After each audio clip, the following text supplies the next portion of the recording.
सीधा मायका सीधा ससुराल। वो कहावत है ना कि लड़की मरते दम तक सिर्फ मायके की ही होती है। मेरी मम्मी के घर में तो इतने अच्छे से रसोई का काम होता है कि क्या बताना। वो क्या है ना, मेरी माँ एक सबसे अच्छी गृहिणी है और उन्होंने यही आदत मेरे में भी डाली है। अरे हम भी तो कोशिश करते हैं बहू, लेकिन अब शरीर साथ नहीं देता।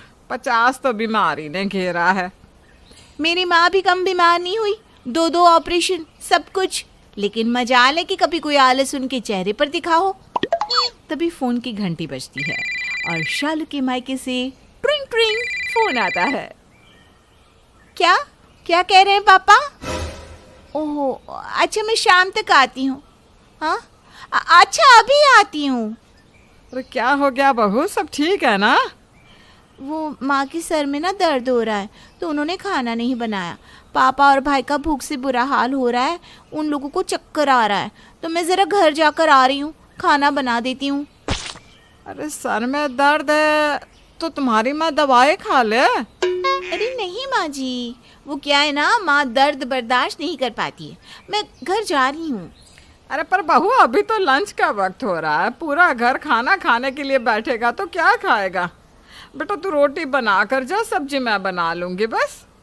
अरे कैसी बात कर रही है माँ जी, आप लोगों में तो जरा भी दया माया नहीं रही। अब देख लीजिएगा आप, मैं क्या बोलूं, मैं भी तो खाना नहीं खा रही हूँ ना, मैं चली। शालू को ससुराल से ज्यादा प्यार मायके से था। सास ये समझती भी थी कि शालू अभी तक उन लोगों की नहीं हो पाई है और बहू को थोड़ा वक्त देना चाहिए, जो सास दे भी रही थी। कोई बात नहीं, तू जा, मैं खाना बनाने की कोशिश करती हूँ। वो क्या है ना, थोड़ा जोड़ों में दर्द रहता है इसलिए कह रही थी, लेकिन चल कोई ना। बहू चली जाती है। खाने के वक्त शालू का पति राहुल, वाह माँ, क्या खाना बनाया, मज़ा आ गया। आज तो शालू ने माँ की याद दिला दी। वैसे कहाँ है वो? वो खाना बना कर गई है अपने मायके। उसकी माँ की तबीयत ज़्यादा ख़राब है ना, घर देखना भी तो ज़रूरी है। अब शादी हो जाने का मतलब ये तो नहीं ना कि सिर्फ ससुराल ही अपना है, मायका भी तो अपना ही रहता है क्या? राहुल समझता था कि हर वक्त शालू का मायके में रहना ठीक नहीं है। कैसे माँ बाप हैं जो लड़की को ससुराल में रहने ही नहीं देते। अरे बेटे से इतना ही प्यार था तो रखते ना मायके में ही। वो तो ससुराल अच्छा है जो बहू को घर जाने देता है, नहीं तो कोई और ससुराल होता तो। तभी पड़ोसन चाची आ जाती है। तेरी बहू फिर रिक्शे में लद कर मायके जा रही थी? अरे क्या लगा रखा है शालू ने, है? तो कुछ कहती क्यों नहीं कमला?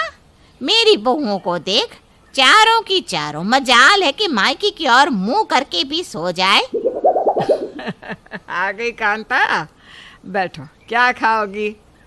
अरे राहुल, तेरी माँ को तो अकल है नहीं, तू ही क्यों नहीं अपनी बहू को संभालता? अरे बोला कर, मेरी माँ परेशान रहती है, शरीर साथ नहीं देता उसका, तो कम से कम घर तो देखो। क्या मायके का रोना रोती रहती है तेरी बीवी? सही बोल रही हैं चाची आप। अब शालू को कुछ बोलो तो माँ उसे सपोर्ट कर देती है, कलेश कौन झेले चाची? उधर शालू के घर में, ज़रा आज बेसन की सब्जी बना देना और वो ऊपर वाला कमरा भी साफ़ कर देना बेटा। और हाँ, पापा और भाई के कपड़ों को अच्छे से साफ़ करके सुखाकर प्रेस कर दे, समझी? और रात तक मन करे तो चली जाना, नहीं तो सुबह का नाश्ता बनाकर चली जाना बेटा। हाँ माँ, मैं सुबह ही चली जाऊंगी। माँ, एक भी मेरे कपड़े साफ नहीं है, जो साफ है उसमें बटन टूटा हुआ है। अरे पता नहीं, बहू ने बताया नहीं।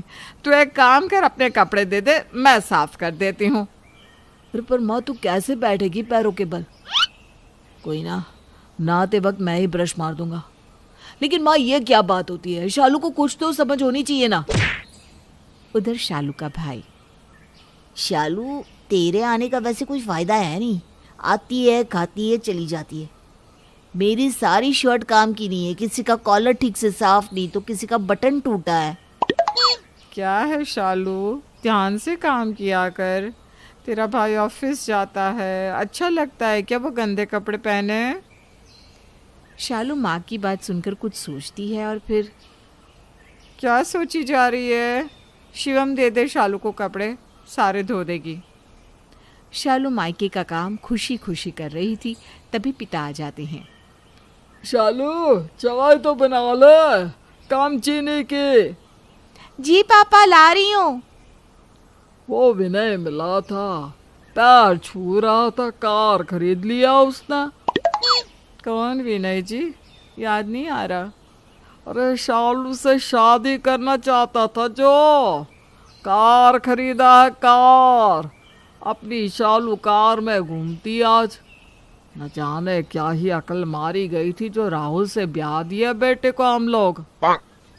शालू को पापा की बात का बुरा लगता है, लेकिन वो कुछ नहीं कहती। तभी भाई आ जाता है। पापा, आप लोगों को अब शालू को बुलाना नहीं पड़ेगा। मैंने लड़की देख ली है, कल जाकर उसके घर बात कर लेना शादी की। जल्दी मेरी शादी हो जाएगी तो घर के सारे काम करने वाली प्रॉब्लम सॉल्व। फिर शालू अपने घर। हाँ हाँ, तेरी शादी का ही इंतज़ार है। फिर कहाँ मैं शालू को पूछूंगी, वो भी अपना घर देखे। कम से कम रोज़ रोज़ हम लोगों के घर आने का इसका भी झंझट ख़त्म होगा। अरे कैसे बात कर रही हो माँ? ये घर में आना मेरे लिए झंझट नहीं है, मैं तो खुशी से आती हूँ। मेरा घर है ये माँ। तभी राहुल आ जाता है। शालू वो माँ की तबीयत खराब हो गई है, वो अस्पताल में है, तुम घर चलो। कैसे तबीयत खराब हो गई? कहाँ है माँ जी? अरे शालू वो लोग देख लेंगे ना, तू जाकर भाई की शर्ट धो दे। दामाद जी क्या है ये, छोटी छोटी बातों पर ससुराल आ जाते हैं। कुछ तो शर्म रखिए। और क्या ये बाइक लेकर मोहल्ले में आते हैं? हमने लोगों से कहा है कि हमारी शालू के ससुराल में 4 पहिया है, 4 पहिया। देखिए माँ जी, मैं ज़्यादा बहस नहीं कर सकता। अभी मेरी माँ की तबीयत खराब है और मैं अपनी बीवी को लेने आया हूँ। बीवी? हमारी बेटी है ये। पहले इस घर की जिम्मेदारी पूरी करना फ़र्ज़ है उसका। मेरे बोलने पर चलती है मेरी बेटी। वो रहा रास्ता, निकलिए बस आप यहाँ से। राहुल परेशान हो जाता है। वो सास से विनती करता है कि वो बस शालू को उसके साथ जाने दे, लेकिन सास नहीं मानती।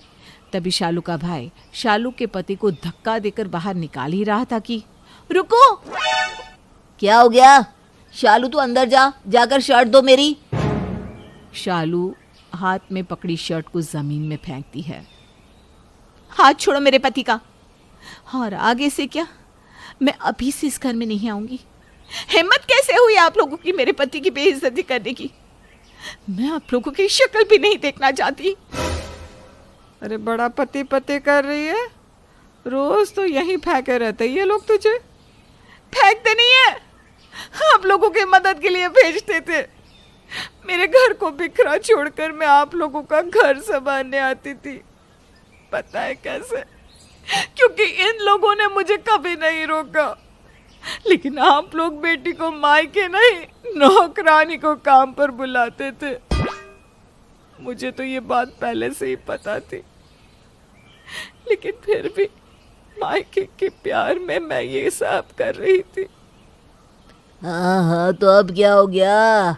अब काहे आंखें दिखा रही हो? क्योंकि अब बात मेरे पति की है। मेरे पति का मान सम्मान इज्जत मेरे लिए सब कुछ है। मैं इनके लिए मरती हूँ। नमस्ते, चलिए जी। शालू पति का हाथ थामे वहां से चली जाती है, हमेशा के लिए एक पत्नी, एक बहू बनने के लिए, जो उसके मायके वालों ने कभी उसे बनने ही नहीं दिया। अगर आप भी बेटी के ससुराल में ऐसे ही दखल देते हैं तो छोड़ दीजिएगा, क्योंकि बेटी मायके को खुश देखना चाहती है, लेकिन ससुराल की संपन्नता भी एक बहू के रहने पर ही होती है।